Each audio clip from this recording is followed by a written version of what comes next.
the school right now, getting a description of the 12 tribe sign that's been painted by one of the brothers that was in the school: Judah, Benjamin, Levi, Simeon, Zebulun, Ephraim, Manasseh, Gad, Reuben, Naphtali, Asher, Issachar. Those are the 12 tribes of Israel.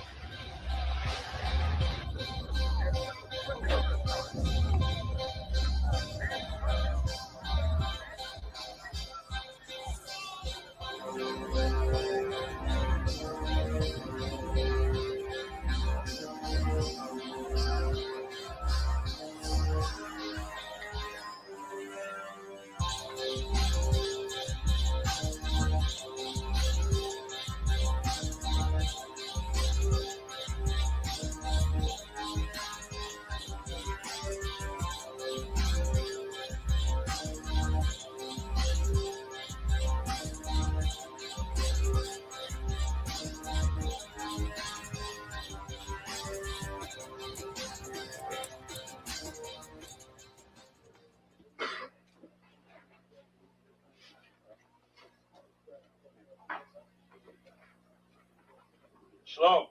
Shalom. Been waiting for this day. So this day has finally come. A lot of you've been wondering where this knowledge that you've been hearing is coming from, and the powerful truth that you've been hearing, how this was established. Well, we finally were able to arrange for the priests to come down from New York and spend some time with us. And I'd like to introduce them if I can. These are some great brothers. We're very glad to have them with us. We want to make them feel as warm as possible, because this is their work and the extension of their work and what they've laid down some time ago. I'd like to introduce, first of all, priest and Sixth Shield General, fourth in command in the nation of Israel, Lahab. I'd like to salute this brother, Macho. Barak.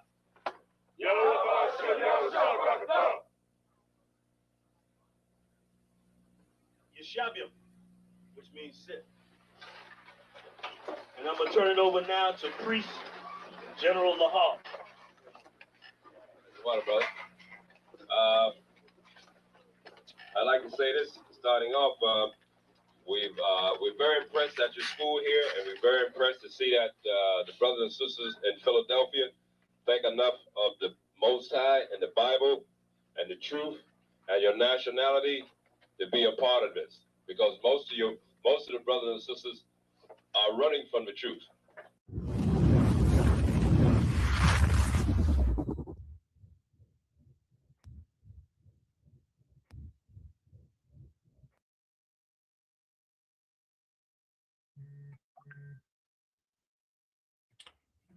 All right, Shalom Israel.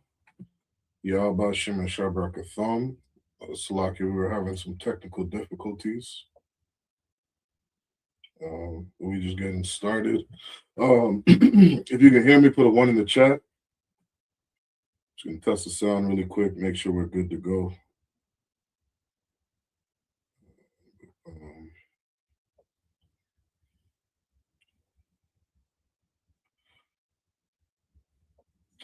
All right, mic check. For water, Sherry. All right, sounds good. All right, again, Yahweh Shem and Shabrak to all the brothers. Yahweh Shemal Athab Hashim Yashad, all the sisters. I'm Priest and Officer Shar Yawan under Commanding General Yohana. We are the Israelite School of Universal Practical Knowledge, straight out of 1 West, 125th Street, Harlem, New York. Okay, shout out to everybody tuned in. Kwamada, Sister Kwamada, Shalom, sis. Sherry, Cherie. All right, Shalom. Yahweh Shem and Shabbat to the brothers. Yahweh Shemal Athab Hashim Yashad, to the sisters. We got another Monday night history class. All right, another Monday night history class. We go live every Monday from 7 to 9 p.m. Make sure you like, share, and subscribe to the channel. All right, we got good information that we bring out. Classes 6 days a week. All right, a lot of good information we give out to Blacks, Hispanics, and Indigenous. All right, and we're doing what Christ told us to do, which is to fish our brothers. All right, that's why it's so important to like and share the classes. All right, comment in the chat, get the algorithm out so we can push this truth, Get this knowledge to our people. Get this knowledge to our brothers and sisters. All right. So tonight's topic, we're going to speak on some of the history of prisons inside the U.S. And the reason we're getting into this topic today is because if you've been watching on the news, you've been following the news,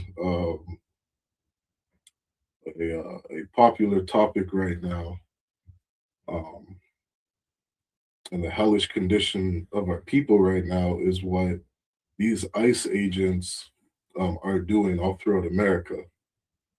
ICE going around and terrorizing Blacks, Hispanics, and Indigenous, literally terrorizing us, right? Ripping babies out of our parents' arms and shipping them to detention centers, putting them in detention centers, sending them on planes. Imagine being a young child, a baby, being sent on a plane back to El Salvador, and you're waiting in a detention facility over in El Salvador, and you can't be released until a parent or guardian can get a hold of you. You got your parent or guardian inside of America while you're sent to El Salvador, and you're stuck there in some detention center because nobody is claiming you, because your parents are over in America trying to get back to El Salvador so that they can get their little child back, home. That's hell if you're Black, Hispanic, or Indigenous. You know what I mean? Not just situations like that, but these the conditions of these detention centers have been recorded as being terrible. All right, I'll see if I can I'll pull up a video throughout the class showing what some of these detention centers are like. Okay, so we're gonna start off in just breaking down a little bit about the 13th Amendment and what that did for our people. Okay, I'll start off sharing a quick video just to get the class started.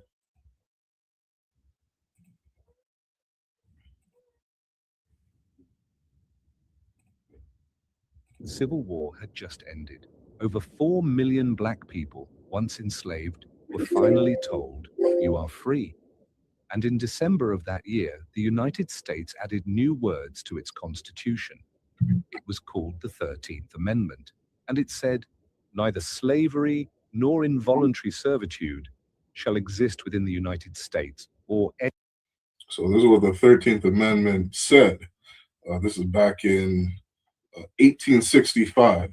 I think it was December 6, 1865, where, you know, they proposed or they established this 13th Amendment, which quote unquote abolishes slavery. Okay.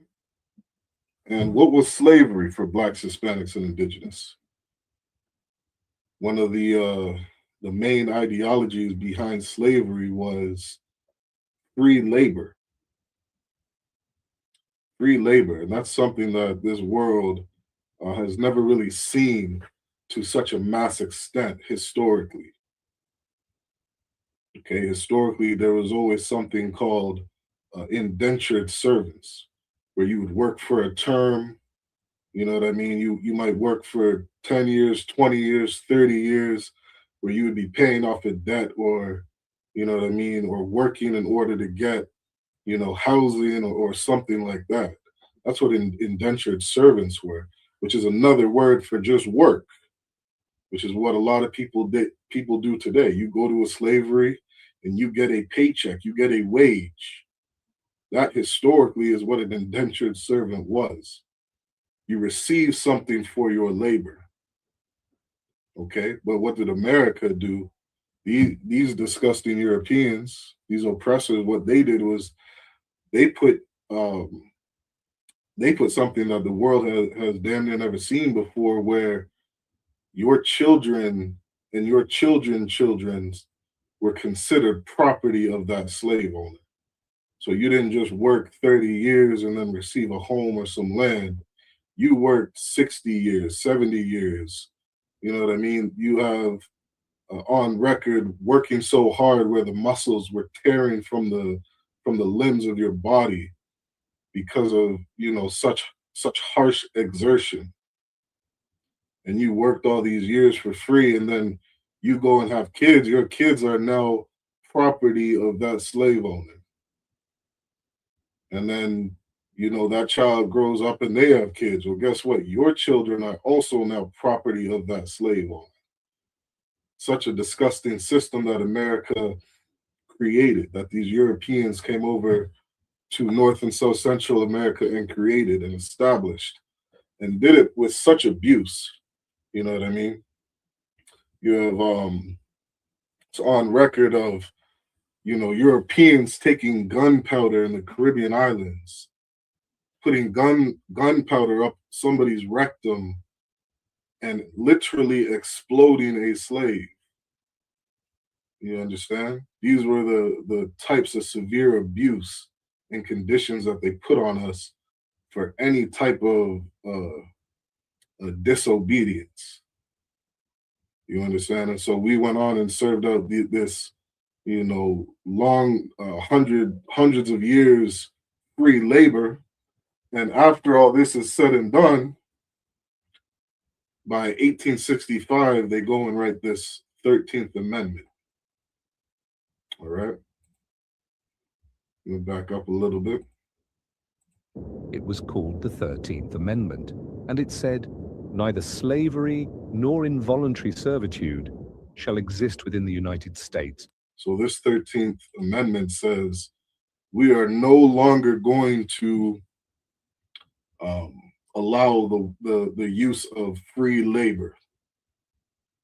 Okay, this is the year where slavery was quote unquote abolished.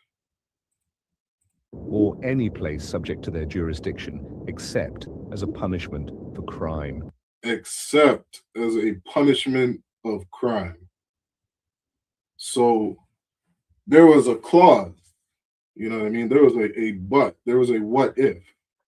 We're going to get rid of free labor unless you are a criminal.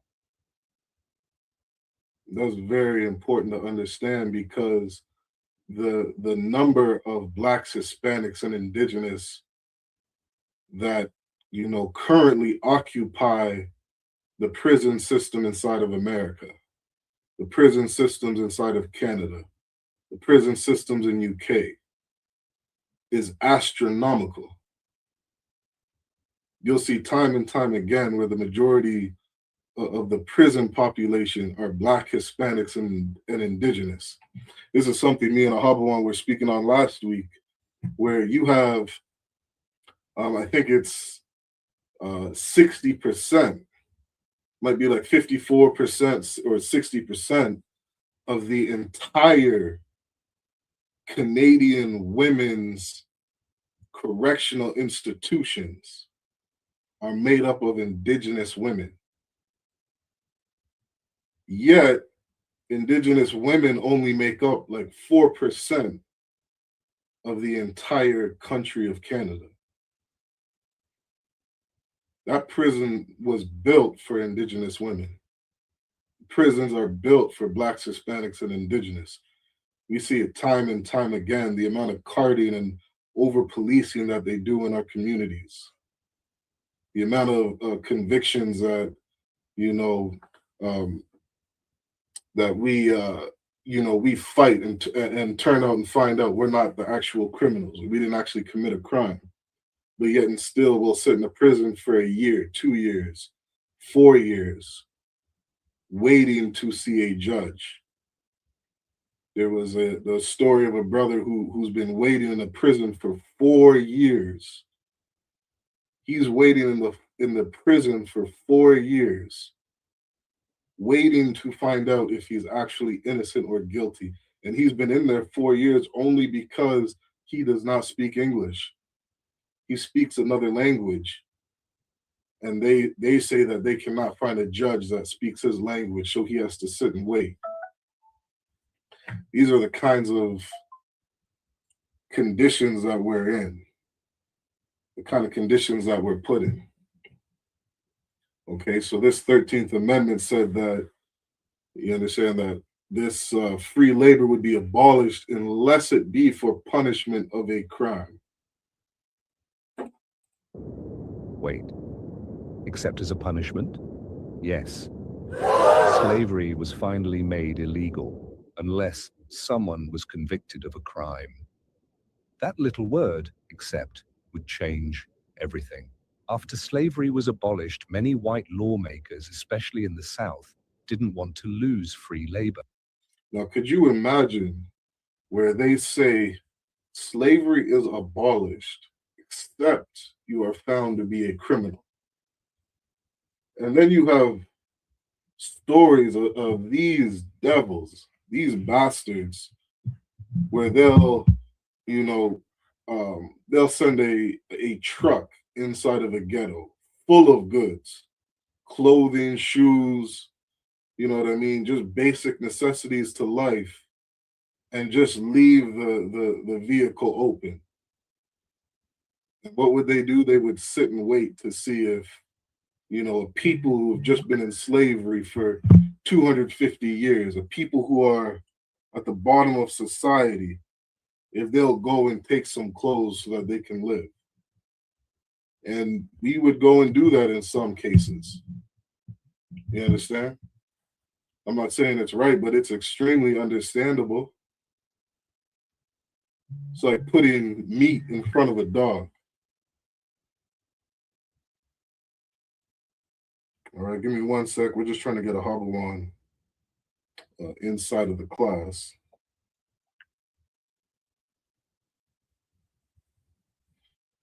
All right, give me 1 second.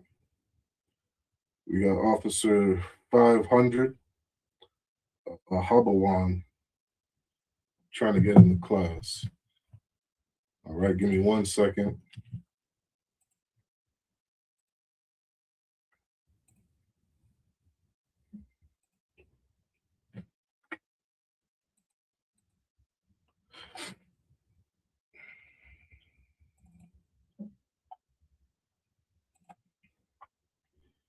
All right, bear with me, y'all. We just trying to get a hobble on in the class.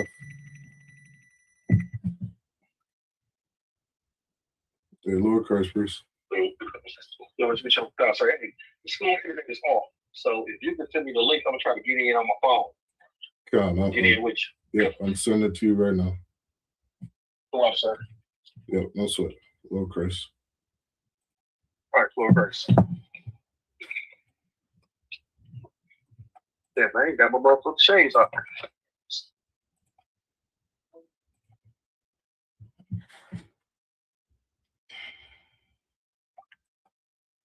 All right, bear with me 1 second, y'all.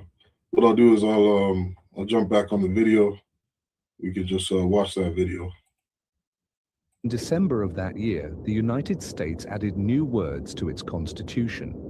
It was called the 13th Amendment, and it said, "Neither slavery nor involuntary servitude shall exist within the United States or any place subject to their jurisdiction, except as a punishment for crime."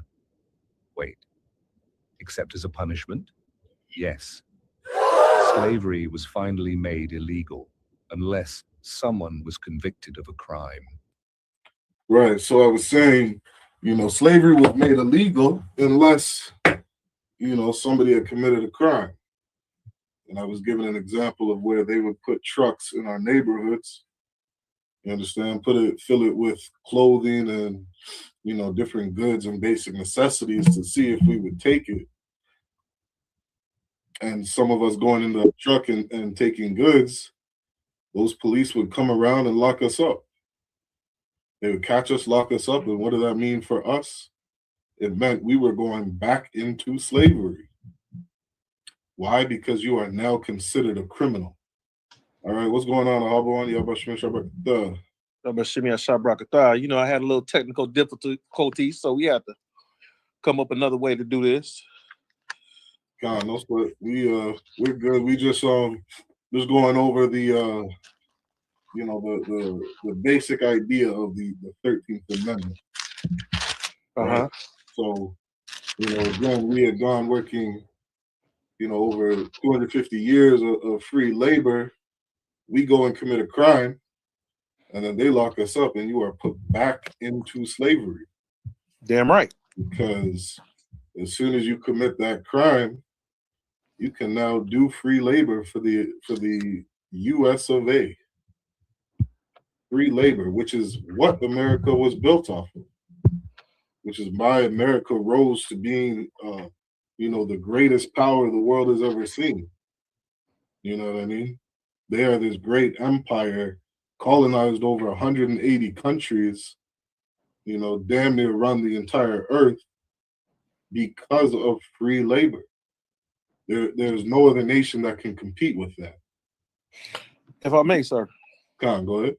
You know what that reminds me of, right? Come. What's that? Exodus 5:4, where Pharaoh, he had free labor. Mm-hmm. He had the Hebrews in there working for free, right? And then one time he was providing them the straw. Right. And he got to a point where he was like, no, you folks can get your own straw. Mm-hmm. Right? Think about how much free does America want you to give to them, give to it. How much free labor, free substance, free work, free everything, right? America wants to charge you for everything, but the things that you get from America, the things that you give to America, they don't want to pay you what your value is. Right? We see brothers and sisters right now trying to get work and trying to get jobs. And let me just pull this scripture, sir. Yep. I think it's I'm gonna start at 4 and probably drop down to 8. So this is Exodus chapter 5 and verse 4. And the king of Egypt said unto Moses, Wherefore do ye, Moses and Aaron, let the people work? So like let the people from their work, right? So the Pharaoh was asking, like, you want me to let these niggas not work? Mm-hmm. Right? Say, get you unto your burdens. You know what that means? Get you unto your burdens. That's shut up and dribble that ball. Shut up and catch that ball. That's what it is. He told them to shut up and dribble the basketball. How often do we hear that? Sure. Right? Shut up and kick the football. Shut up and do this. He said, get ye to ye burdens. Verse 5. And Pharaoh said, Behold, the people of the land now are many, and ye make them rest from their burdens. Pharaoh still stuck on the fact I got a bunch of folk out here. You want me to let them rest from their burdens? I got work. America has work for you to do, slave. Mm-hmm. America has work for you to do. Verse 6. And Pharaoh commanded the same day the taskmasters of the people and their officers, saying, verse 7, ye shall no more give the people straw to make brick. As herefore, let them go and gather straw for themselves. So we're not going to assist you in your burdens, right? Guess what? In order for you to get this welfare, homegirl, you got to kick your husband out. Mm-hmm. Right? For you to get these food benefits, you got to kick that man out. Can't be no man in your house. We're going to come inspect your house and make sure there ain't no man in your house. Right? That's what's going on. Think about this. This is what Pharaoh told the taskmasters to do. Right? So the Pharaoh is as right now, if you look at it in nowadays society, nowadays principles, the Pharaoh would be like Donald Trump. And then his taskmasters would be those people in the different branches, the executive and the, what is the other one? Legislative and the judicial, being those different branches, right? And what they're doing is they're bringing these laws down on the people, right? They bring in these principalities, because the Bible says we wrestle not against flesh and blood, but against principalities, right? So they're bringing these principalities down on us to continue to destroy us. I hope I ain't get off line, sir. No, that's right. That's right on subject. You know what I mean? And like I was saying, the reason I got this class up was because you see all the things happening with ICE right now. You know what I mean? They're going around, locking our people up, putting them in these detention centers, and doing exactly what Pharaoh told them to do. You know what I mean? And how many of these cases are found out that all our brothers and sisters, they're not even going to court. You know what I mean? They're not being brought to a judge to even see if they're a criminal. They're just being locked up in a detention center. And now because they're classified as a criminal, they are doing exactly what Pharaoh did to the people. To get to work, laid on them heavy burdens. You know what I mean? Inside of these prisons, they're doing things like putting them in solitary confinement if they won't go to work. You understand how wicked that is to do to a person? You haven't been brought in front of a judge to be found out if you're a criminal or not. Then somebody tells you inside of the prison, go start making furniture. Go out in this field and start, plowing the ground. You know what I mean? Get in the kitchen and start putting together some food. And they're only being paid 50 cents a day, $1 a day. I was looking at the survey. Yeah, go ahead. They were getting paid anywhere between 13 cents to $1 a day. 13 cents. Right? I'm not sure. Right? But I think that's what they're paying, the prisoners that are in America right now that are in these prison facilities. Mm-hmm. So they're letting you know who they think you are or what they think you are. They think you're a prisoner. God.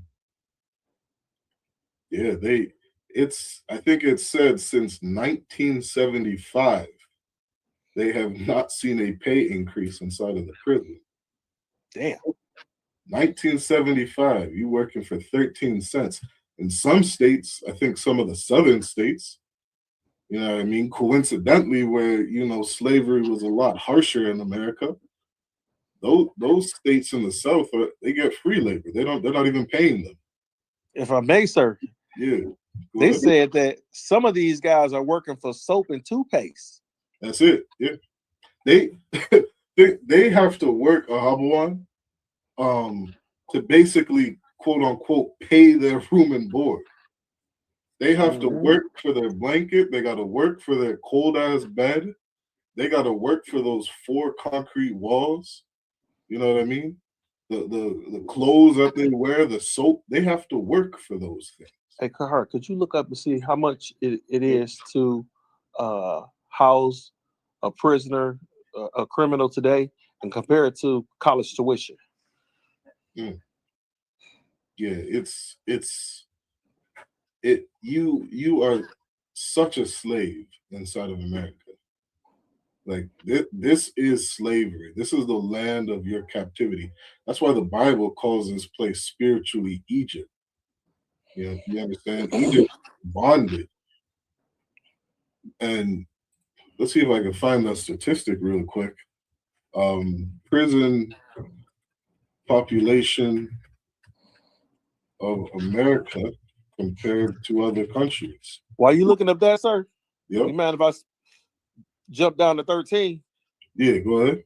So this is Exodus 5 and chapter 5 and verse 13. It says, and the taskmasters hasted them, saying, fulfill your works, your daily tasks, as when there was straw. Now, like I was saying earlier, Pharaoh provided straw, but then he stopped providing straw. So they had to go ahead and make their own straw to get the straw to work with the brick. Right now, they have to fulfill their task in building as if they already had straw, which they have to go out and get. Right. So what the taskmasters is just lumping more and more burdens on you. And the reason why I bring that up is because think about what's going on today, where you get people trying to get government assistance.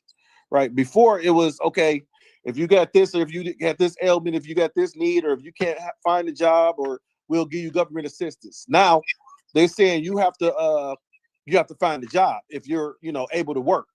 And if you're not able to work, think about this. Now you got to volunteer someplace for a certain amount of time a week and prove to them that you're looking for a job. So just like Pharaoh did back then, he added task upon task. That's the same thing that's going on right now in today's times.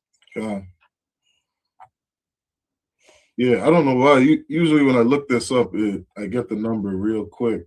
Uh-huh. But for some reason, they're taking me to some weird different graphs. But what I do know, like I remember the last one I looked at it, it's like America has like more than 100 million more inmates than the next closest country. It was saying The America number's has 80% of the prison population. I think you brought that up last week. That's good enough. You know what I mean, I don't need to look that up. America has 80% of the world's prison population. Yes, sir. And not only the world's prison population, but what a lot of people don't know is America also has government contracts with different countries like the UK. They have contracts with, the newest one, El Salvador, where they send their inmates over to these countries, to once again perform free labor. I think Donald Trump was paying $20,000 per ICE detainee to get shipped over to El Salvador. Man. You understand? Like we have, like the U.S. has contracts with, people all over the world. So I wouldn't be surprised if that 80% is even higher. So if I may, sir, God, go we understood that, during slavery, slaves were sold anywhere from, $300, $400, $500 to, depending on what type of slave, what value of slave, up to close to $10,000. I wonder what that payment range with the inflation and money. I wonder what that looks like today. Right. So remember when we did the story on the Fancy Girls, right? Now the Fancy Girls was going for close to $5,000 to $10,000 then, right? Which was $90,000 to $100,000 now, right? So you'll say $10,000 is $100,000. That means $300 would be close to $30,000. Right. So these slaves is going from it looked like from $30,000 to $100,000 now. How many of our people make $100,000 a year? You see what I'm saying? So you couldn't even buy, one of your family members from slavery with the money that you make today. Right. I'm gonna pull up an article, just explaining some of the things, that these prisons are doing, how they're actually profiting, or actually how they're actually making money. All right, I just had to pull it up on my computer because I have this all on my phone. Bear with me 1 second. Let's see if we got some comments. Who we got some comments from? We got Ann Smiles says Shalom family Detroit camp checking in. We got Masaga Bar out of Sag Nasty. Shalom Lord Christ. Yabashimi Ashah Brakatah to the brothers. Yahweh Shamar Latah by Hashem. Yahweh Shah to the sisters. We got Maria. Look at her. She says Shalom Yadab. Look at her saying the greeting correctly. She getting good at it too, sir. She's been training. Most High Christ. She's been training. Was that Ann you said? No, I said Maria. Oh, Maria. Most High Christ says Yahweh Shema Latah by Hashem Shah. Yahweh Shema Latah by Hashem Shah. Yep. So that's all we got for comments. Car, you got something? You want to jump in on it? Or you want me to read?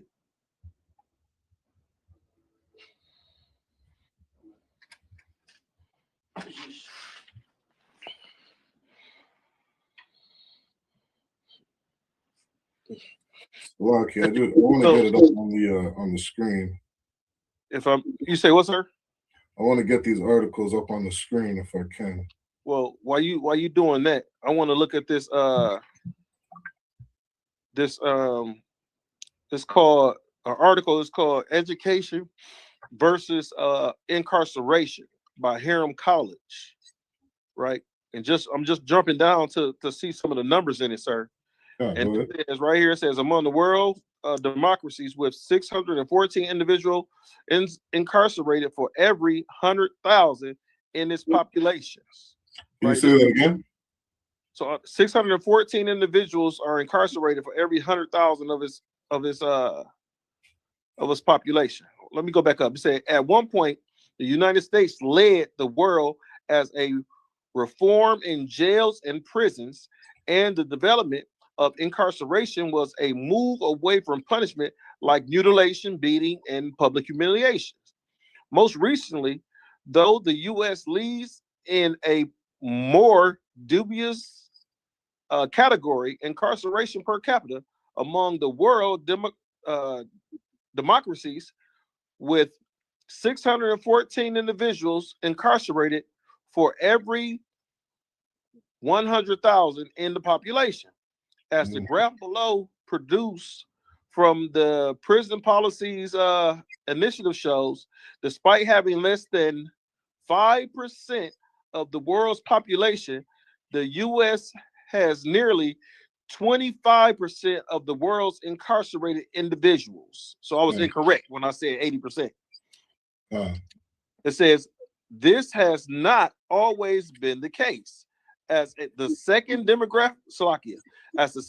graphic demonstrates, the prison population in the U.S. stayed relatively steady from the mid 1920s until around 1970, when it started on a long, sharp increase.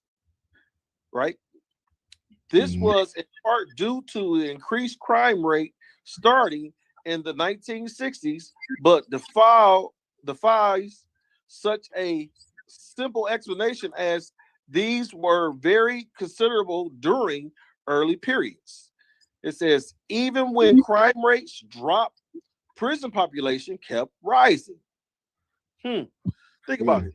How does the crime rate drop and the prison population rise? Somebody fudging the books. Somebody fudging the books. That means you're locking up people who didn't commit crimes. That's right. I see they gave a number for last year, 2025. America has 1.9 inmates, 1.9 million inmates. I got another number for you, sir. You ready? Yep, go ahead. In the U.S., we spend 80 billion. That's with a B. That's the B on it. Billion annually on corrections. But this is just the direct cost of running the facilities, paying officers, and the like. Estimate of overall impact includes indirect costs are that for every dollar spent on incarceration, it incurs an additional $10 in social costs. Right? So you know what that means, right? So that 80 billion, you got to multiply that by 10 to see what the effect it is on the social, on society. Yeah, those numbers are absolutely insane. Like the amount of wealth that these prisons make, it's insanity. And what I thought was interesting too is, as I was looking some of this stuff up through AI searches, even the AI will tell you that a lot of this information is private information, and these numbers are not released to the public. So there's a lot of investigation that goes on into how much these prisons actually make, and a lot of it is going undocumented. Yes, sir. So it's hard to know exactly how much profit they even make. like Kaharsi just said, he say, think about this. They're also making products inside the prisons. Yeah, right? We're gonna get into that. Oh, okay. We won't jump too far ahead. Yep. I got an article here. Won't read through the whole thing. Just really quick, it says This is from The Guardian. It says, why are for-profit U.S. prisons subjecting detainees to forced labor? Okay. It says in 2017, officials at the Stewart Immigration Detention Center in Georgia placed Shoaib Ahmed, a 24-year-old immigrant from Bangladesh, in solitary confinement for encouraging fellow workers to stop working. So check this out. This man, I think he's a Elamite. Yep. He's you know the U.S. They like to categorize him as terrorists. Like So, so he's in the prison and he's seeing these are immigrant detainees. So this is ICE going around locking people up, putting them in detention centers. And for some reason, inside these detention centers, they're doing free labor. Now, I thought, Ahabawan, and you can go on the ICE website, that these are not prisons. These are supposed to be detention centers, just a place to hold them while they're being processed, to find out what's going on with their immigration status. This isn't a place, that's supposed to be a prison. This is a place they're supposed to go to figure out what's going on with their immigration status, to look into if they've committed any crimes. Because if you're in a country and you're trying to get a visa or a citizenship, you might have a time period where you're not allowed to commit a crime. Because if you commit a crime that violates, the agreement that may give you citizenship. You know what I mean? Because you're showing the U.S. that you might not be a good citizen. You know what I mean? So they'll take away your ability to get a citizenship. They'll send you back to the country because you're violating your parole or whatever you want to call that. So you're supposed to go to these centers to figure out what's the status of your immigration. But we know when we see all these ICE videos, all the abuse that they're doing to these people. We're seeing the, guns being held to their heads. We're seeing them being, beaten down and thrown in the back of cars without even knowing if they're a criminal yet. So these centers that they go to, this man's here looking at them and saying, I'll read that again. He says he's encouraging fellow workers to stop working. And because he told them to stop working, they put him in solitary confinement. Hold on. It says Ahmed, who was paid 50 cents per hour to work within the facility, was upset because his $20 paycheck was delayed. You already know how folk gonna act when that check don't come right. Man, I've acted, wild over, a full week's paycheck. That was a lot more than $20, boy. I understand that, but you ain't making 50 cents an hour. Look, when you making, 30, 40, $50 an hour and the check don't come in, you sit back like, come on, what's going on with the check? What happened to the direct deposit? You got some sensibility about yourself. But when you make a 50 cents an hour and your check don't come in, you got to check everybody that knows. You can't, for real. The less money you make, the more you gonna spaz out. Yeah. Yep. I remember when I was working for KFC, right? It wasn't called KFC then, it was called Kentucky Fried Chicken.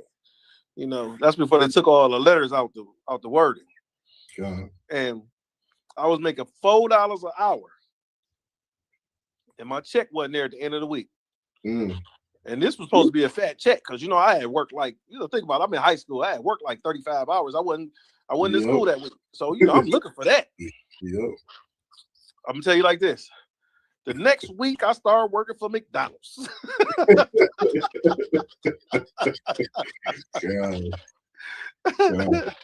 Like being 16 years old, you ain't get that $100 check. Yep. Oh, did I take that off the screen? No, it's still there. It's still there, sir. Yeah, no, what you're saying is so true. You know what I mean? And the condition that this man is in, he's in prison. He's damn sure gonna show up. He in hell inside of hell. You know what I mean? And so, he didn't get his paycheck, or it was delayed. Starts encouraging other immigrants to stop working. And they put him in solitary confinement. So he didn't really spaz out. He just told him, hey, you see what they did to me, they're going to do it to you. Right. So since they're going to do it, you might as well not work either. If they do this to one of us, you know what he was trying to do, right, sir? He was trying to unionize them. That's right. Right? And if he was to unionize them, now everybody has, think about it. The scriptures tell us to come together.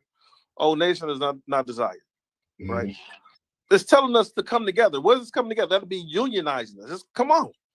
Let's join up, become one voice, one motion, one speaking point. You see what I'm saying? Yep. And now we're more powerful together than we are separated. Yeah. And that's exactly the same thing this little Bangladesh or whatever his name is was trying to do for his ugly Bangladeshians. Right. That's just Bangladesh. That sounds like I'm gonna stop saying that word. That's sound like a plausible offense. But yeah. Yeah, what are you gonna say? Hello. You said you got what, sir? Yeah, I got a little more on this article. It says Stewart is operated. So this is the facility. Stewart is operated by the largest prison corporation in the U.S., CoreCivic, formerly Corrections Corporation of America, under a contract with Immigration and Customs Enforcement, which is ICE, Immigration and Customs Enforcement. The corporation's net income last year was $178 million. Dang. That is for immigration's detention centers. Okay. And I saw some videos which, kind of led me down a rabbit hole, to look more into the CoreCivic. Their net income last year was $178 million. And this article is 2018, I believe. All right. That's whoo. You know what we could do with that? That's just 1 year, right? That's 1 year. Man. All right. I'm gonna read this last part. It says, Ahmed's experience mirrors that of a growing number of detained immigrants at facilities across the U.S. who are subjected to forced labor. What's the title of the class again? Still a slave. Yeah, you still a slave. What you say? Hey, Kahar says it sounds like a concentration camp. Yeah. Oh man, if there's some time, I'll get into. I think it's called CPAP or CPOP or something like that. The detention facility down in El Salvador. Man, you want to talk about concentration camps? Like this place is, the epitome of the depiction of hell. You know Damn. what I mean? Like that place is not a place you want to be. You know what I mean? If I may, sir, Yeah, go ahead. I always thought it was like the Russian prisons or the Singapore prisons that were like the worst prison facilities to be in. It's El Salvador. Man, if you see this prison, you know what I mean? I'll see if I had a video earlier on it. Because I talked to a brother who just got out of prison not too long ago. He was in Jackson, up here in Michigan. You know, he had to do his first 60 days in Jackson. They say your first 60 days there, that's hell on top of hell. Yes, it's if you come out alive, the bad things may have happened to you. Yeah. No, these places are hell on earth. You know what I mean? There's so many different situations or conditions that we're put in. And remember, again, this is a place where you go to work for free. You know what I mean? I don't know if you saw the first part of the class where I was speaking on it too, where we have examples of our brothers going in prison for 4 years and they're waiting to see a judge. They're just on the wait list. You know what I mean? Isn't it one of those laws or constitutional laws where you're supposed to have a quick due process? You know what I'm talking about? The right to a speedy trial. Yeah, they ain't following that rule. I'll tell you that. You get on a list, let's say, there's examples of brothers who don't speak English. And because they don't speak English, they're put on a special waiting list to see a judge that understands their language. And so because you're on their list, you're sitting in there 2 years, 3 years, you know what I mean, on this special list to see a judge because, quote unquote, no judge can understand you. Wouldn't it be easier to just hire an interpreter? Or maybe that makes too much sense. That made too much sense, Avon. We got a question in the chat, sir. Come on, go ahead. You ready for it? It says, this is Ann Smiles. Ann Smiles says, what does it mean to be anointed with oil?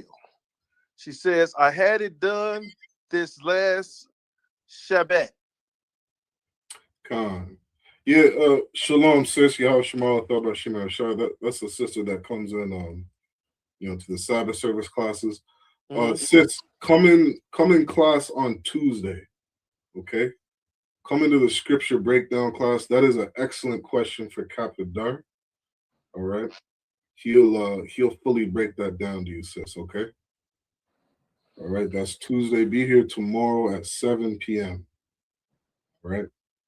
It's a very good question. I wanted to save that for Kapadar. All right, sis. What else? I wanted to keep going. I got a video here.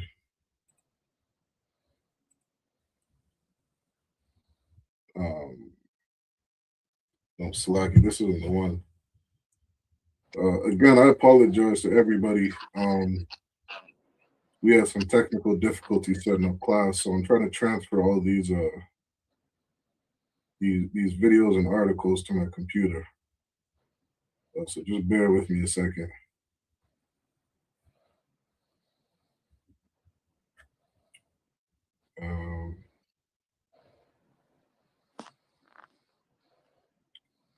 Okay, I got a quick video here I can share.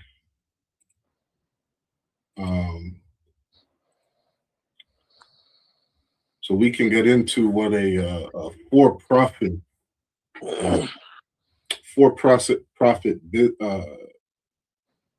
prison is. Okay. Steps inside the secured area of the ICE Immigration Detention Facility in Elizabeth, New Jersey, immediately cleared up any confusion we may have had about what this place is and what it is not. The facility detains immigration violators. ICE has previously allowed human rights advocates to tour this facility, but until now, a television news crew has never before been allowed to tour and video record this holding center for undocumented detained immigrants. Going to work when the ICE police stop the taxi and they get out me from the taxi. In our previous immigration reporting, we've heard stories like the one Anna Velasquez told us. They were looking for me because unfortunately I couldn't get them. Our goal with this report, to shine a light on the ICE center in the crowded law library. ICE Assistant Field Office Director Joe Simeo showed us around this converted industrial warehouse. We visited an outdoor rec area, which was really just a concrete court fitted with a large open-air ceiling grates and several men passing the time. Jamaican immigrant detainee Densley Lawrence has been here for 11 months. What is a typical day? So now, yeah, so like this is where I wanted to start the video. So this is a detention center, right, Alwan? Yes, And sir. you got this Jamaican brother who's been in here for 11 months. So it's taking them, this is just one example. It's taking them 11 months to figure out what are we going to do with this man. You know what I mean? Trying to find out, where do we ship this man? Where do we put him? And what do you think he's doing in there for 11 months? Excuse me. I think he's studying the law. He's studying the law. Let me tell you what else he's doing. That nigga is being put to work. Yeah. he's slowly learning that the law of America. He's slowly learning that the law of America doesn't apply to him. Okay. Right. And as a Salakia, as a prisoner or a detainee of American law,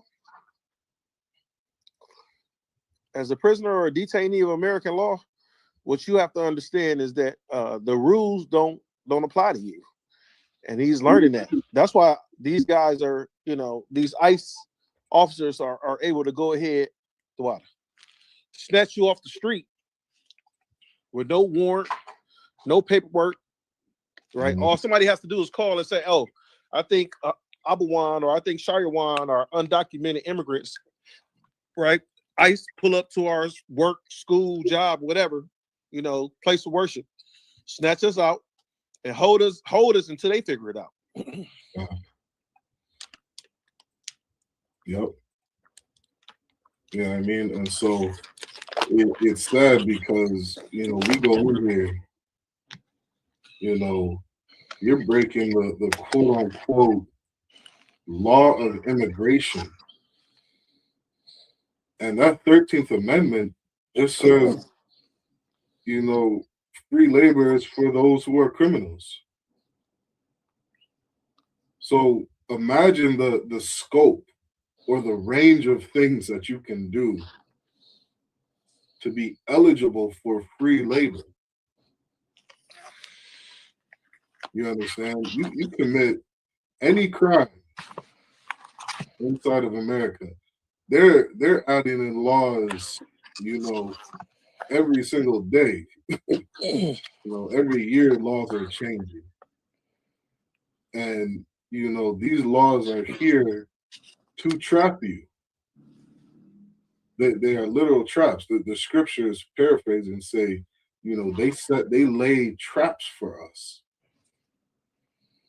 You understand? Because just like coming out of slavery, they go and put that truck full of clothes and shoes and pants inside the middle of the ghetto. They're going to wait and see how many people take it. Your brother coming to America because medication for your family. You just looking for something to get a better life. and you have all these different, loopholes or all these different, laws that you've never heard of that can get you indicted. You know what I mean? Like Abraham, you saying he in there learning the law. Like so much of our problem. Do you know how many laws there are? Yes, sir. You know what I mean? There's so many laws you've never heard of. You know what I mean? You'll get locked up because, you're peeing outside in a corner. They catch you for indecency because you didn't turn around at the second he said to turn around. You know what I mean? Now you locked up for disobeying an officer. You know what I mean? Yeah, and this qualifies you for free labor.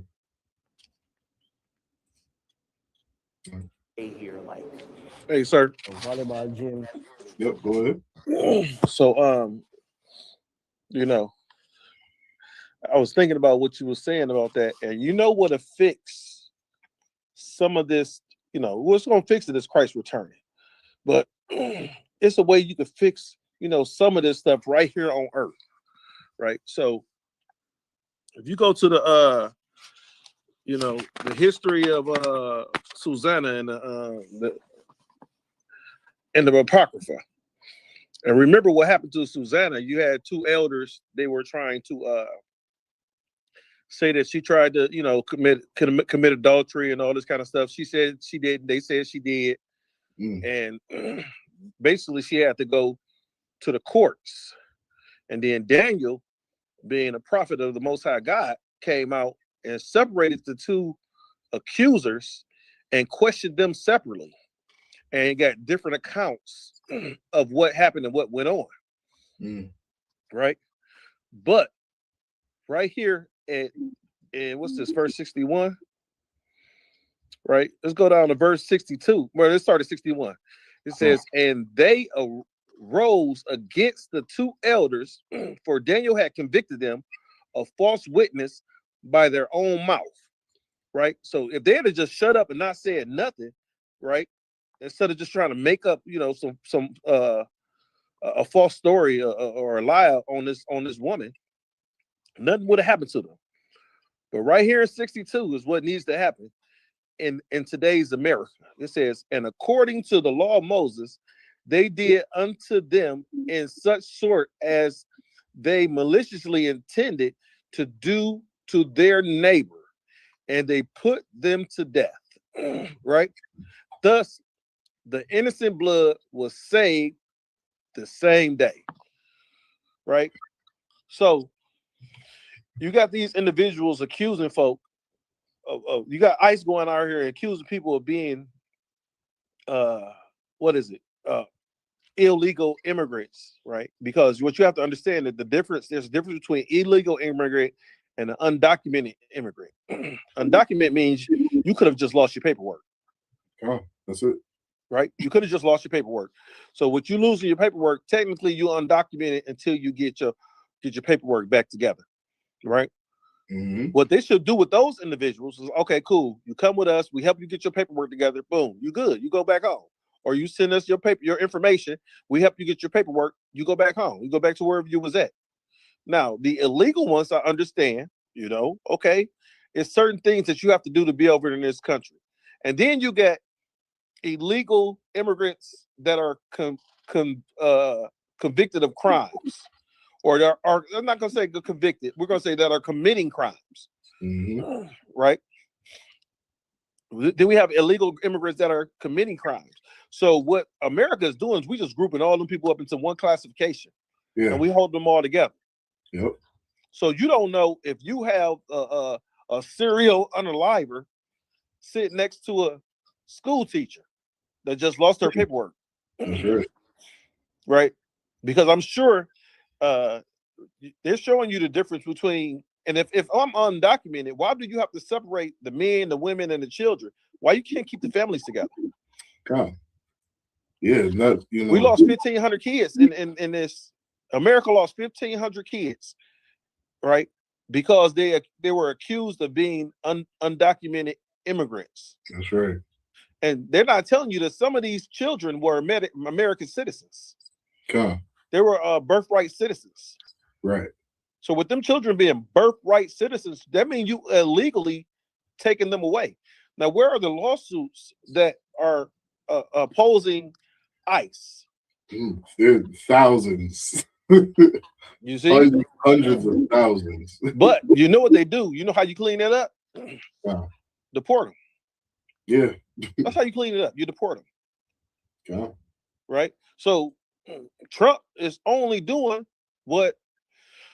Now, I seen a documentation the other day. It says that Trump has deported the least amount of individuals. And this, I don't know how true this is. This just said, this was an article I read the other day. Right? So with it being in the news, I can't say that it's true or false, but this is what I read. Trump deported less individuals than Obama, than Bush, than both Bush and Clinton. Okay. Right? They said Trump has deported only right around 5 million so-called illegal immigrants. They said that President Obama got rid of what is it, close to 12 million. And you know why that makes sense to me, the Hubble one? Because they call him, what was his nickname? Deported in, what they call him, deporting in chief or something like that. I don't know. I don't know about that. But what I do know is, knowing Donald Trump's greedy ass, I don't know why he'd want to deport them. You want to keep them here so they can work for free. Yes. You know what I mean? Which is why there's such a rise in these detention centers being opened up. They're being opened up all over America right now. You know what I mean? So I don't, whether those numbers are true or not, I'll believe they're true. To me, it'll make sense for him to keep them here because it makes America more money. You have, and I'm not using this as a knock against my brothers and sisters, but you had individuals that were picking strawberries and grapes and fruit and vegetables, right, for a couple bucks a day. Mm-hmm. And the prices of fruit was cheap. Right? Why you think we get so many imports from China? Because China got such a low amount of labor costs. That's right. China's labor cost is so low that they can make those. Look at your iPad. Look at your television, made in China. Yep. Right. Everything. Look at your car parts, made in China. Right. So you get a. Let's say you get a part of your car that's made in China. By the time you get over here, it costs you $2,000-$3,000. Wow. Right? But the Chinese government made that for how much? Yep, cheap as hell. So I understand why Trump wants to would not want to deport, but to detain. That's right. Because it goes back to it goes back to slavery. Okay. Yep. That's exactly it. You know what I mean? And the longer he can keep you inside of there, the more labor he can get. You know what I mean? Imagine running a business, Ahabawan, and you get, 1 month of free labor from somebody. Man. 1 month, just one person. You'd be on cloud nine. Yeah. Look at this. I'm gonna put it in the street. Imagine being the dope dealer like Donald Trump, because you can't tell me you don't dibble and dabble in drugs. Mm-hmm. Right? And all your workers bring you they all pros. They don't take nothing off the top. Mm-hmm. Right? You don't got to pay them. They just doing it like the slavery on the strength of. Right? Imagine how fast you're rise to the top. You get 3 months of some guys doing, a team up of some guys doing this. right? Think about this. Out of all the cotton that was picked, these white folk paid black folk less than $1. They paid them nothing. All these millions of slaves together, they may have earned $1 picking cotton. God. Right? Imagine $1 split up by millions of people. And the reason why I put it like that, because think about this. The slave owners had to use some of that cotton so you could make your own clothes. God. Right? On the strawberry plantations and the apple plantations, you had to eat some of those apples so I could keep you alive. God. That's cents on a dollar. Mm-hmm. That's cents on a $100 bill. Cents on a $100 bill. You see that? Yep. I take that every day. God. I'll take that every single day. And according to this Bible, we gonna get it. Mm-hmm. In the book of Revelations, we are going to get it, right? And guess what we get to do? Give them double upon double. Yeah, shoot. I'm gonna touch on that again a little later because that's such a heavy point.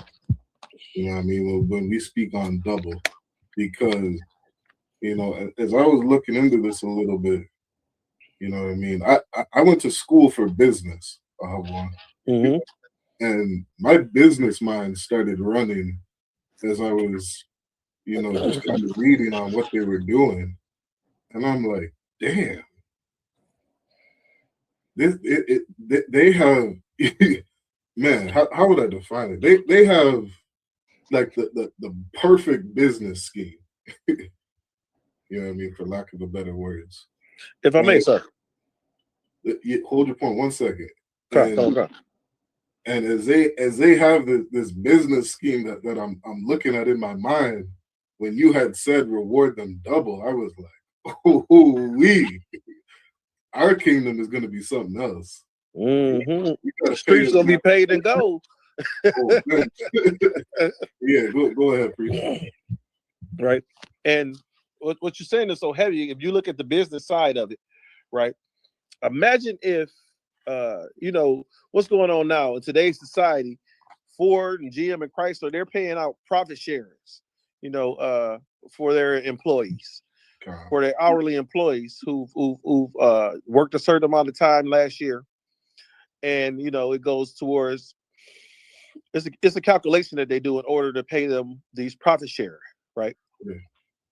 Imagine if the slaves would have got profit sharing off of just the cotton they picked, right? Because understand this, if you would have got profit sharing off of that, the labor's free, right? The labor's free, so you'll get something $10,000-$15,000 profit sharing back in those days, and imagine you could buy yourself you could buy your own freedom. You could have bought your own freedom, right? You look at profit sharing today. In today's time, you see these companies get, ranging between right around, I think the lowest I seen was 8,000, the highest I seen was 15,000, right? They're going to get all that money in just one check, right? Yeah. Hopefully they invest it correctly and do the correct things like pay tax. Make sure you send your money to Commander General Yohana. Make sure you send it in, send that money in so we can move around and help and keep on getting this word out to our brothers and sisters, right? So what you have to understand is that imagine if the slaves would have got one profit sharing check, right? Imagine what they could have done. Because understand is that master is he gaining filthy lucre. Yeah. And let me give you one example, please.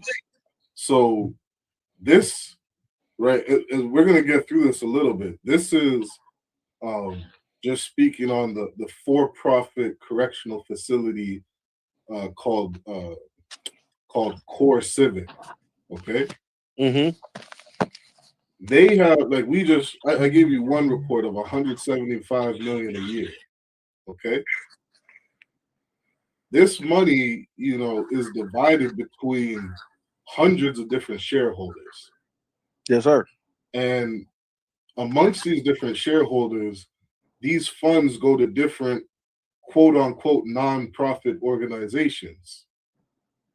And these organizations, they spend money so that they don't have to pay taxes on certain things. Yes, sir. And so they have a lot of these shareholders put in this tax money into real estate. So, as to something you're saying about, imagine just getting one share and being able to invest it into something good. These detention facilities are taking shares and doing things like investing in real estate. You know what I mean? So what does this look like for a country? When you see what's a strip mall in America that's famous? That's famous? A mall like Fairlane? Yeah, like do they have a Rodale? They have a bunch of them all over the states? Oh yeah, Rodale. So you got something like Rodale all over the states, right? No, that's just in like high rich people land. That's fine. I wouldn't be surprised if something like that is being funded by, these ICE detainees. Oh yeah, you wouldn't even know it. So when I say like America is built off the backs of slaves, Lord knows you got $175 million each year. You telling me these investors aren't putting this into every hotel on every corner of America?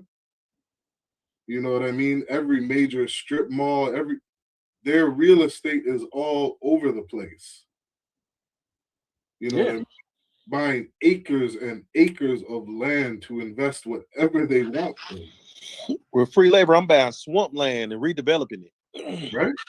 Yes. Because you're gonna get it for cheap, right?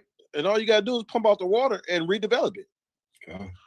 Once you put up some dams, some bayous, and some waterways to keep the water from pooling up, you got good land. Then you got rich soil, deep rich soil. Because it's been wet for so long. Like my uncle has some swamp land, like 100 acres of swamp land down in I want to say in Mississippi. So my mother's side of the family came from Duck Hill, Mississippi. So my uncle got acres of lands down there that was passed down to him through the family. And he getting up in age and he's trying to figure out who he's going to pass that land through. 9 times out of 10 is going to be one of his sons. And one of them don't want it. But the thing about it is, I say the first thing you could do is go down there and trim all, because it has a lot of wooded land on there. I say you could trim all that timber off there and sell it, right? And that will give you your startup money to go ahead and redevelop that land. These are things that our people don't think of because think about it. We're so used to working, right? The taskmasters have made our burden so heavy that we don't get a chance to think about how to get out or how to come up with a business or how to come up with something else so that we can make our money make money for us. Because technically what we're supposed to do is work, make our money work for us instead of us working for our money. Right? So you're supposed to make $20. You're supposed to put your $20 into this investment, and then that investment pull out you $25, and you take your $25 and you put it back in this investment, right? Now that investment give you back your $30, right? And what you do is you take your 20 out. Now you sitting there with the investment money, and you let that money go back in, and you keep letting it invest to yourself, and you pull out your initial investment, and you scot free. You have not made a loss. You won't see a loss. Right? And then that $20 that you pulled out, you invested in something else and let it make some money and start up some money somewhere else. Right. So that's, I understand that's how you thinking. Yep. Let me play a couple of things and then we'll get right back on this topic. Come on, sir. We go to the library and then back, eat, sleep, and do the same thing tomorrow again. Sameo also showed us the medical facility for 275 men and some 30 women, in addition to both short and longer term dorms, all furnished with simple cots, open bathroom areas, metal tables, televisions, and not much else. Throw in the fact this place is run by Core Civic. Okay, so this is Core Civic. This is an immigration detention center run by Core Civic, the largest for-profit prison corporation in America, and the largest for-profit prison corporation in America. There's 2 or 3 for-profit prison corporations in America. I think the other one's called GECO or something like that. They're right up there with Core Civic. Right? So these are ICE detention centers. Okay, they are run by for-profit prison corporations. Okay, this is important to understand. Okay, I'm gonna play. Hey, sir. Yep. Go ahead. Sorry to interrupt you, but did you bring up the difference between for-profit prison systems and non-profit prison systems? I'll give a short breakdown of it. Please. Okay, so the difference, one of the main differences between for-profit prison corporations is that the government can sign a deal or a contract with a for-profit prison corporation. Another word for for-profit is a privately owned prison detention center. Okay, these are privately owned. And what they typically do is the government will have a contract with this place saying, okay, you have 2,000 beds, 2,000 dorms, how many showers, X, Y, and Z. We're going to sign a contract with you to where the government will pay this private prison to house detainees at cheaper rates, because the private owned company will do things like have a little less staff. You know what I mean? They'll have a little less staff so that now they can cut down on their overhead costs to run the facility. So basically the government can put quote unquote criminals in behind bars for a cheaper price. And how do the privately owned prisons, get their costs down? They'll do things like make your ass work in the kitchen for free. Damn right. Or for $1 a month. Yeah, that $1 a month, you'll be folding laundry inside the prison. You know what I mean? And that means that this privately owned prison now has more funds. So the government doesn't have to pay as much. This is a for-profit. Okay? That's basically the main difference. You know what I mean? Those are some of the things that the for-profit prison companies offer the government. And Core Civic is one of the largest. I think this video said they're the largest. I think they're the second largest behind the GECO, but you can check that information out for yourself. But Core Civic has taken over ICE detention centers. They're the ones signing the contract with the government, getting the contracts to open up or even reopen ones that were closed, detention centers, to put, these immigrants that are being hunted down by ICE. Okay? And so now that you're, in this detention center, check this video out, Hubble.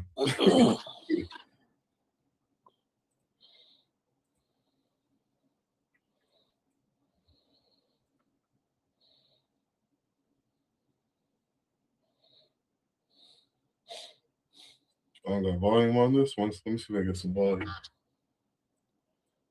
Some up here.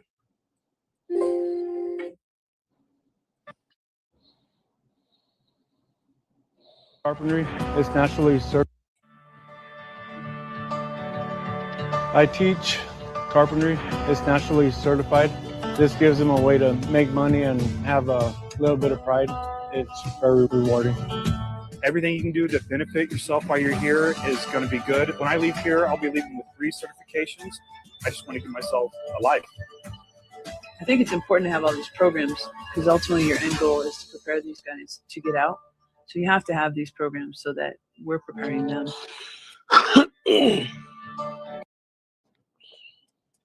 Your ass is going inside this detention center, and you gonna learn carpentry. So you trying to tell me I can go to jail and get out with a general contractor's license? It is so much deeper than that. You know what I mean? This is what they advertise, you know, to try and say that, you know, you're gonna go to jail, and what's the word that they use? We're gonna rehabilitation. Yeah, we're gonna rehabilitate these people back into society. And they're gonna come out and you're gonna have some carpentry skills. Let me tell you what's going on in that place. Somebody get hit in the head with that hammer. Look, you're going into a core civic detention facility, okay? As a immigrant caught by ICE. And you know what your job now becomes, Ahabawan? Building. I'm surprised you won't be on one of these construction sites. No, check this. You're gonna go and you're gonna work in the kitchen. You're gonna go do some laundry. You're gonna fold some clothes. You know what I mean? And don't get it wrong. When you're working in that kitchen, you're packaging food for homeless shelters. You're gonna package some food that gets sent to homeless shelters, and those homeless shelters are gonna make money from the government because they're non-for-profit organizations. And non-for-profit just means that you're gonna get a grant from the government, and you got to spend the money. You got to spend the money and show the government you're not making money. That all the employees are gonna get paid, and Core Civic is gonna invest that money. Trust me, they're gonna spend it. They definitely gonna spend it. You know what I mean? And so now you have more workforce. You now have more labor. Because somebody that was inside of there, they don't got to cook food anymore, Ahabawan. Now they can go make furniture. Make sure, nigga. If I may, sir. Yeah, go ahead. At one time, the what was that? Red Cross. Right. At one time, you know, Red Cross is a nonprofit organization. At one time, 90%, 97% of the donations went to administrative fees. Right. 90. So if you donated $100,000, $97,000 was going to administrative fees. Okay. What the hell is the use of you being a nonprofit? What are you doing? You need $97,000 to give out $3,000? Okay. They are majority of these places, just like these churches, they're all for profit. Yeah. They just hide behind that non-profit clause. Okay. You know, what I thought was interesting was one of the major companies that Core Civic produces furniture for is a place called Home for Humanity. And Home for Humanity, there's one, you know, 2 minutes down the road from me. I bought some furniture from there. Are you talking about Habitat for Humanity? It might be called Habitat for Humanity. Okay, that's what it's called over here in the States. It's called Habitat for Humanity. I didn't know that. Yeah, you can look up. You got Kaar beside you? Kaar, he right here. Yeah, ask him to look up Core Civic. Make furniture for Habitat for Humanity. You got that? Core Civic making furniture for Habitat for Humanity. You know, Kahar owned it. Yeah, I remember I spent maybe like $200 over there buying some furniture. I didn't know that this came from the prison. I know it should have been cheaper than that. Should have been cheaper. Hey, look, I got a buddy of mine that owns a resale shop. So the next time you need some furniture, you know, I don't think he don't get his from prison or stuff. Yeah, brother. So he ain't getting it from prisoners, but he got a nice resale shop. Usually when I go get some things, I run into him. You know, when I'm looking for some, you know, especially like refrigerator stoves, some furniture, something like that. Right. Does Kahar have that pulled up? You got it?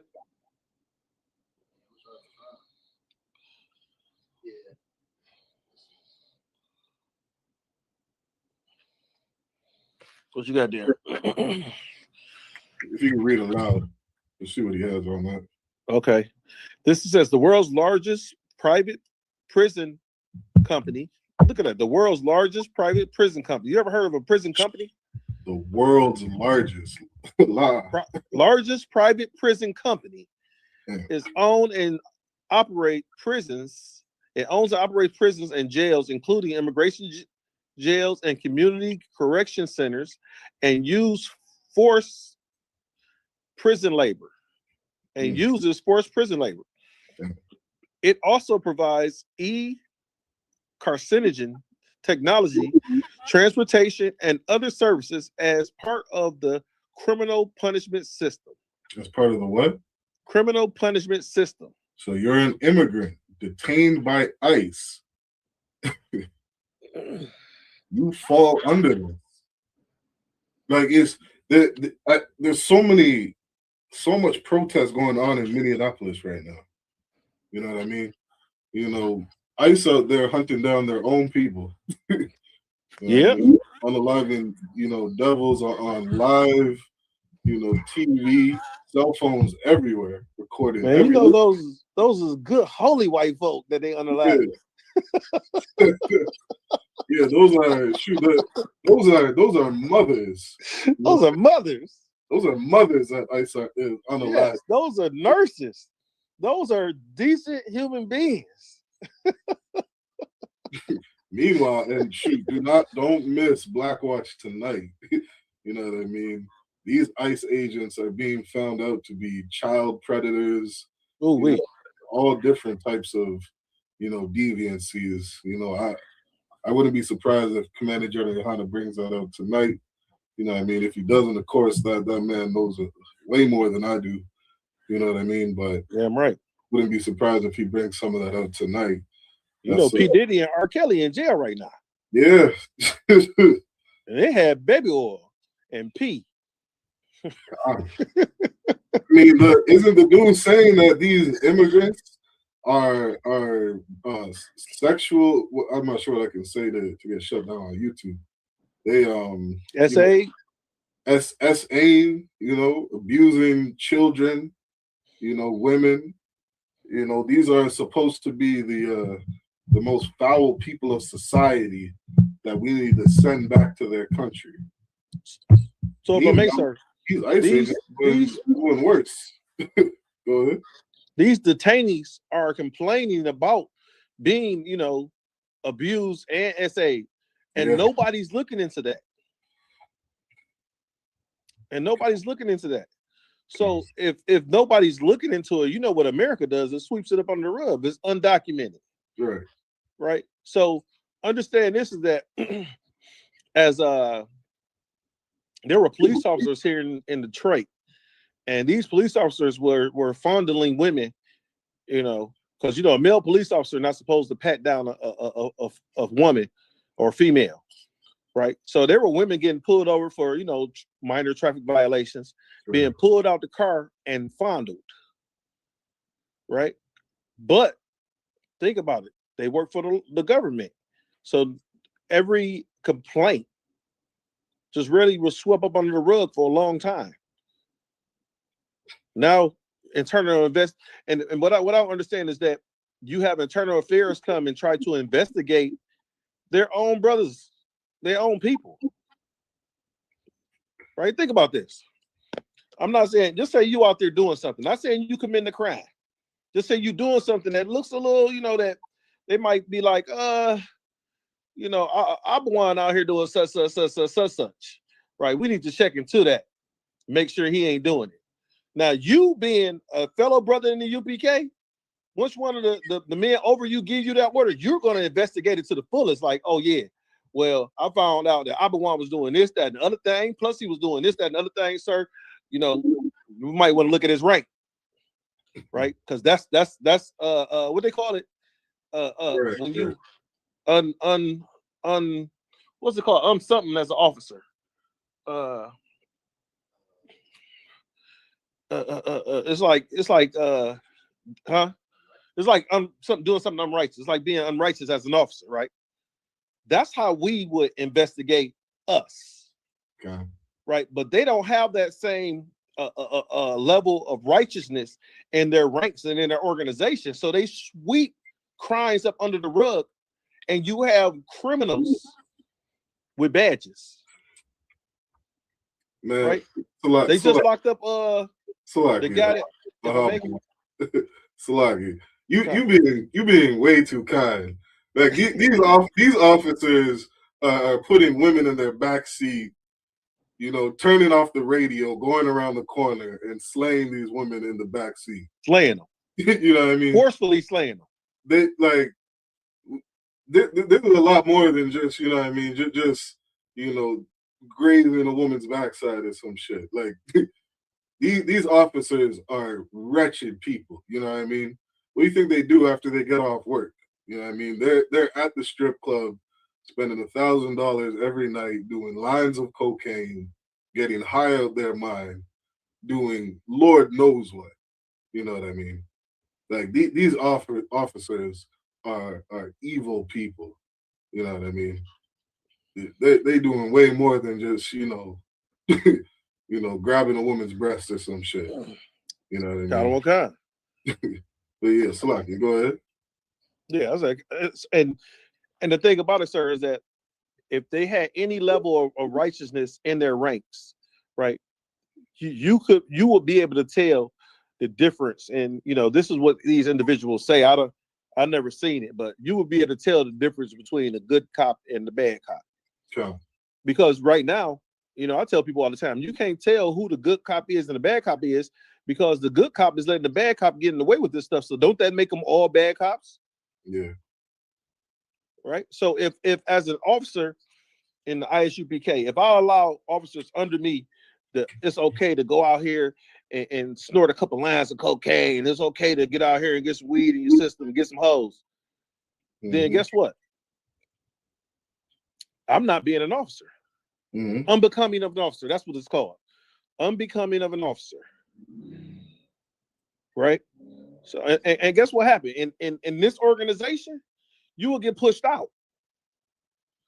Why? If we can do that, right? Why can't the government govern itself? Since we are able to govern ourselves, shouldn't the government be able to govern themselves properly? Yeah. Like, I had to pull this up when you brought that up. I know it's gonna be good too. I can't let these cops get away with this shit.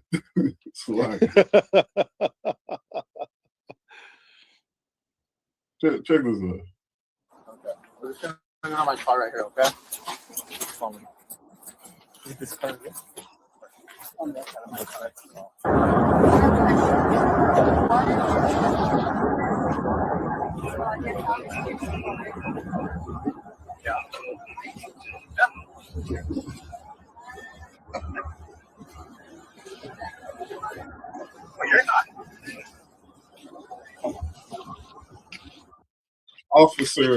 The officer reminded this woman that she has a boyfriend. Oh boy.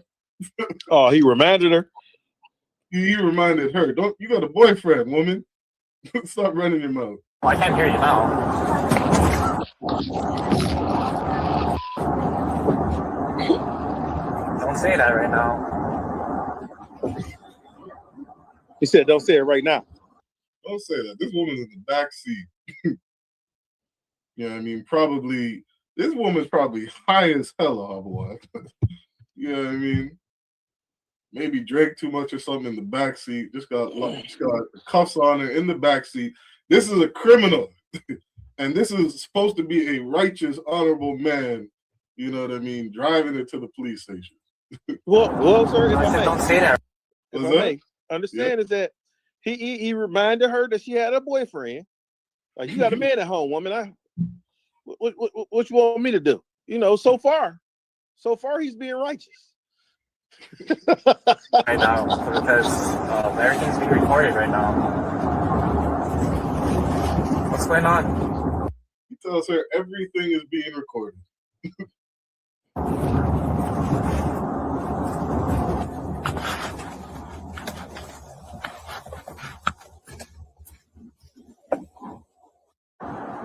Moments later, the officer's body cam goes dark. Shuts the body camera off. And then cops are watching him on the GPS. You know what I mean? Your car is being tracked, you dumbass. You can't cut that GPS off. So you should know that the GPS is on the vehicle.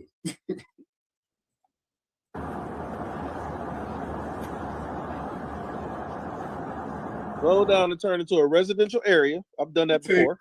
You take her to a residential street. You got houses on either side of you. And you just stop right on the street. You know what I mean? What if there's kids walking by, What if there's kids playing outside? He don't care. He don't care.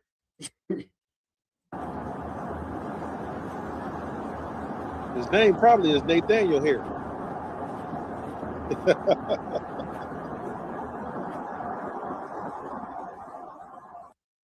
10 minutes later, he calls for help.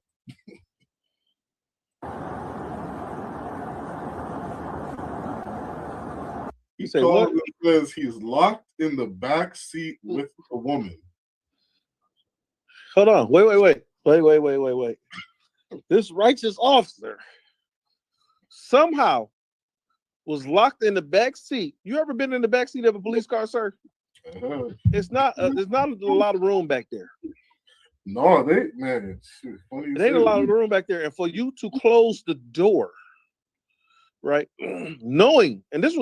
knowing that these doors have child locks on them, and it only can be opened from the outside. They got that child safety lock on it, so once they close the door, you can't get out.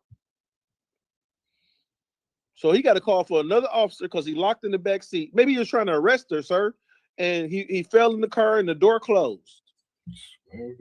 He's back there for, it says, over an hour. Brother got, dude got stamina.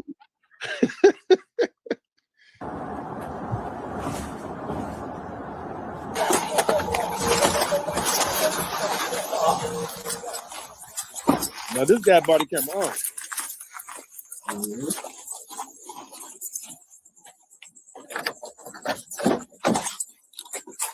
So all their keys fit all the cars?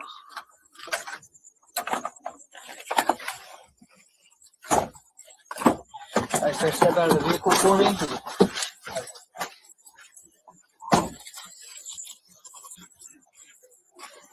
Now I can see if it was cold out there, he wanted to sit down and talk to her. But wouldn't he sit in the front seat?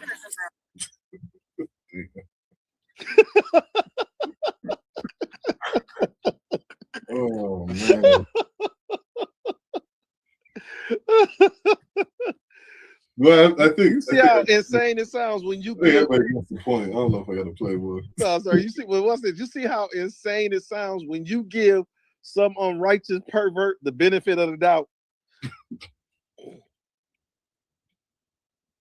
I like to call that horal. That's when you got the morals of a whore. It's horal. That's just word I made up. Dang. So he was in his horal right at the time, and he got locked in the back seat with the woman that he's supposed to be transporting to a detention center. So I got to ask you a question. He asked her to step out the car. Did he release her? Did they release her? Yeah. No, you watch that full thing. They bring him down to the police station, and then he gets questioned like, "What the fuck were you doing?" He just by the end of it, because he's such a dumbass, he just comes out and says, "Yeah, He comes out and say that he yeah, he said what he did. You know what I mean? And then they walk off. That's the end of the video. So I wonder what she was charged with. No, but you know what I mean? You can only imagine again, what like the scriptures say, what comes to what's done in the dark will come to light. You know what I mean? To think that this is the only time that this officer did this. This is the only time he got caught. This is the only time he got caught. You know what I mean? And you see that with so many police officers. You know what I mean? They'll do whatever they can, whatever they can get away with. Because they're not honorable people. They're not people of integrity. You're gonna go and sleep with a girl who's handcuffed, pissed drunk. You're supposed to be sober-minded on the job. And if I may, sir? Yeah, go ahead. These are individuals doing these things with body cameras. ICE does not have. I haven't seen one ICE officer with a body camera. You notice that when they had shot that mother, when they had unalived that mother in the SUV. Okay, yep. When they unalived, what was her name? Renee Good. I don't want to remember that devil's name. So look, when they shot the devil mother, yeah. So when they unalived her, understand is that every video came from somebody filming from outside. You never seen one camera from the body camera. You should at least see the body camera from the officer who assumed that he was going to get hit by the devil. Okay. Yep. But you think about it, we can't have Subway sandwiches because they look like guns. We can't have cell phones because they look like guns. We can't walk to our father's house from the store with Skittles and iced tea because we always get away with this. That's what George Zimmerman said about Trayvon Martin. Right. We can't be 12 years old playing in the park, and that's what happened to Tamir Rice, 12 years old playing in the park, right? Yeah. We can't give the police our ID. That's what happened to Fernando Castile, right? We really, it's really nothing we can do in this world that is our hell and their heaven. God. So imagine how much it's going to be when it becomes our heaven and their hell. Yeah, they got a lot to pay for. A lot to pay for. And I'm not letting them skip out with a cent. Yeah, I would be saying, Salakia Adawan, who's ever over me, if I may, I want quadruple. I want a lot more than double. I want double for all the family that I never met. You know what I mean? Yes, sir. It's too bad it's unlawful to have a pinky toe necklace. Sure. every black or Hispanic man that says, I don't want them to pay me back. We don't need reparations. I'll take yours. I'll take theirs. Yeah, I'll take theirs. I'll whoop their backs for you. No problem. Yeah, I mean, I wanted to read this really quick just to, not to go too far off topic. This is from Core Civic, Real Estate Investments Trust Structure. Ooh-wee. It says Core Civic invests its money into real estate, primarily through its Real Estate Investment Trust, REIT structure. as a REIT, CoreCivic focuses on owning, operating, and leasing correctional and detention facilities. The company generates revenue through long-term government contracts, which provide stable and predictable cash flows. So check this out. You know what I mean? Mm-hmm. Where's this government funding coming from, Hubble? Talking about through CoreCivic? The government funding that goes to CoreCivic. How is the government paying CoreCivic? They're paying them for housing their detention individuals. By taxes. That too. You know what I mean? Your tax dollar. So you go to work, you give your money to the government, you give your money to Caesar. Caesar takes that money, gives it to CoreCivic, which means the government doesn't pay for the facility, you pay for the facility. Yes, sir. After you pay for the facility off your labor, CoreCivic takes it and invests it into real estate. You know what that sounds like? Money laundering. Man. Like you want to talk about the perfect business. I imagine I said to you, this is what I'm offering you, Abuan. You're gonna be my investor. Okay? I'm gonna open up a McDonald's tomorrow. Okay? You're gonna pay for it. And then as you pay for it, all the employees I get, I'm gonna pay them 13 cents to $1 an hour. So I'm not paying for my own business. Somebody else is you're investing in it for me. And off your investment, I'm making $175 million a year. I'm gonna tell you that sounds like selling dope. Man. That's what it sounds like to me. It's like selling dope, and I'm not collecting the dope. I'm not producing it. What the plug don't pick up the dope or touch the money. Come on, man. It sounds like Donald Trump is the plug. he is the plug. You want to talk about a good business? This is a good business. You know what I mean? And then off of all these millions of dollars that you're making, you investing in it. You're investing the money. So guess what you don't do? More money off the investment. And guess what? When you invest all your profits, right, into something else, you don't have to pay taxes on it. Mm-hmm. Unlike the people that's working at the McDonald's. God. You know what I would want, Ahabawan? If I was a person that owned this business, I want more ICE agents on the street. Yes. That's all I want. I want more people locked up so that they can be classified as a criminal. Man, I have more ICE detainees. I have more ICE training centers than high schools in Detroit. Ahabawan, if you look at me the wrong way, I am making a new law that says you are a criminal. You understand what I'm saying? Yes, this will be the sad eye effect. I want everybody locked up. And you know what? And I'm gonna put this law inside of the ghetto. Yep. Yeah. I'm gonna go to the reservation and I'm gonna say every native Indian that looks at me sideways, lock their ass up. And make a law where I don't have to wear a body camera. I don't care how you lock them up. You know what I mean? I don't care what you do to lock them up. Put them inside this ICE detention facility because I got some money to make.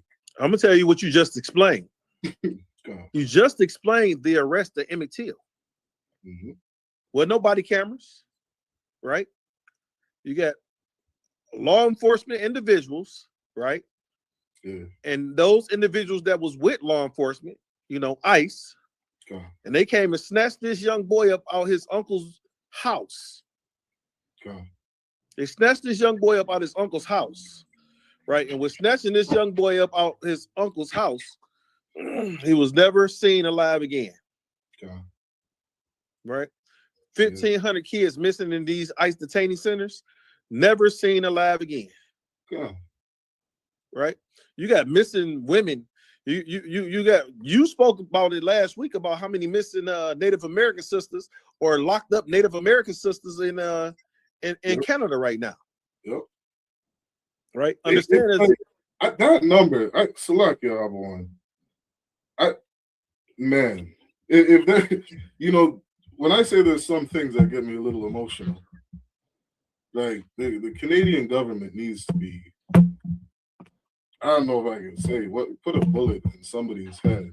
You know what I mean? Like it needs to stop. Because how the fuck do you have 60% of indigenous women making up the prison population when you're 4% of the fucking population? You know what I mean? You cannot tell me slavery is over. Systematic slavery now. You cannot tell me this shit is over. It's systematic slavery. And you know what I mean? I would look back 40 years from now, and you know what I would say, Alba One? Well, it wasn't all indigenous people that were in slavery. It was just 60%. You know what I mean? Not all white people are evil. Not all indigenous people were enslaved, Alba One. There was only 60% of them in the prison. Come on, man. We got Qatar just checked in, sir. Okay, shalom, Alba One.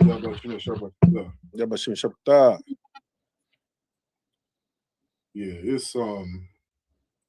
it's absolute insanity. I was gonna ask Ka'ar to look something up. Can't remember what it was. Well, sir, if you don't remember what it was, we're a little bit over the time, but if we got any more questions, I don't see any questions. Ann Smith said the devil mother. The devil mother. Yeah, damn right, sis. Man. Yeah, I can't remember what it was. Yeah, I'll just end it on. Oh, that's Slack. I want to look at one more quick thing. Or could you look up really quick? Is the immigration detention centers going up in population every year? You know what I mean? Just to end on that. You know what I mean? Because it wouldn't make sense for ICE to be backing down.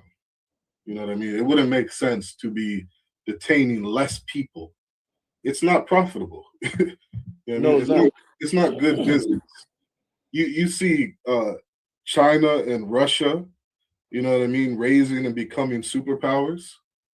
Yeah. You know what I mean? What keeps America strong? Free labor. Yes, sir. Free labor. What has always kept America strong? Free labor. You think it's going to change now? It's not. Yeah. Think about this. What has always kept Iraq and Iran, those countries over there, strong? Oil. Yeah. Even when America came and confiscated their oil facilities, they still have somewhere where they can mine their own oil. Mm-hmm. They're still running strong. You still got these sheiks. What's that over in like Dubai and stuff like that? You got these sheiks over there. We was watching the boxing match at Cap House the other day. And you got these sheiks out there trying to dress, look like us, trying to have that swag we got, right? Coming out there with the fancy, they had on some type of fur coats on, fancy glasses, necklace and chains and all that kind of stuff. It was blinged out. Right? But who are they trying to look like? Who they're trying to be like? Yeah. They're trying to be like that salt of the earth. Right? You got that? Yeah, and and it's funny too, because you got to think about it. It's not just anybody's free labor. You know what I mean? I've been in construction a long time, and I will tell you, you're not going to get a better construction worker than a Hispanic brother. It's not. You're not going to get a smarter, more capable construction worker than a Black, Hispanic, or Indigenous brother. So I got the numbers for you, sir. You ready? Everybody, we outperform everybody. What we build is superior to everybody, and we're doing this shit for free. Yeah, go ahead with those numbers. Well, real quick, just to double up on what you're saying about the Hispanic brothers, I watched Hispanic brothers do 3 roofs on houses. I'm talking about the smallest house was probably about 3,000 square feet, right? I seen these brothers, the same team, do 3 houses, right, in 2.5 days. Okay. They're not playing. I'm talking about complete tear-offs too. Yeah, look, They're not playing. I'll tell you this, Alba, because I'm in I do drywall, right? Mm-hmm. And so I built most of my career downtown Toronto, drywalling high-rise units, like 50-story units and stuff, or 50-story units. So I'll go in, I'll drywall like 5, 6, condos per floor. You know what I mean? You just keep working up. That's what I do for work. And as the one of the major problems inside Canada is probably similar to the States is these young kids aren't getting into trades anymore. Yep. The people that get in trades, they're not, as skillful or qualified as a lot of the journeymen, licensed carpenters are like they used to. So the lack of skill inside of trades is going down, and the amount of the labor, we're losing the labor. I think they had like 5,000 people, just retire within the last 2-3 years from the baby boomers. That's gonna drive that labor cost up. Yeah, you know what I mean? So we lost so much skilled labor. And as they did that, what Canada started doing to replace the labor was hiring immigrants, you know what I mean, to come in from other countries.